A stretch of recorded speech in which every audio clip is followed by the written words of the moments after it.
In the beginning, God creates the heavens and the earth in 6 days.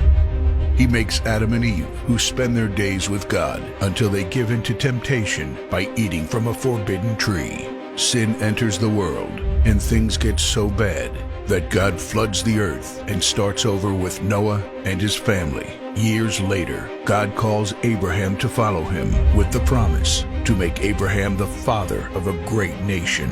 Abraham obeys, and God gives him a son, Isaac. Isaac's son Jacob has 12 sons. Joseph, Jacob's favorite, becomes second in command of Egypt. God uses him to save his entire family and Egypt from starvation. Hundreds of years later, the Israelites are slaves in Egypt. Moses is called to lead the Israelites out of slavery. Joshua takes over after Moses and leads the people into the promised land. After Joshua, God raises up judges, temporary military leaders like Deborah, Gideon, and Samson, who protect and fight for God's people. The people tire of this leadership, and they call for a king. God gives Israel King Saul, King David, and then King Solomon. But it's all downhill from here. The people rebel.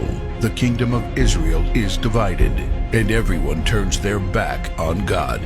Prophets like Elijah, Isaiah, Micah, and Jeremiah warn that if people don't repent of their sins, there will be consequences.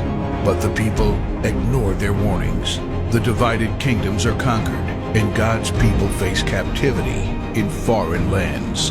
People like Daniel show great courage and stand up for God when no one else does.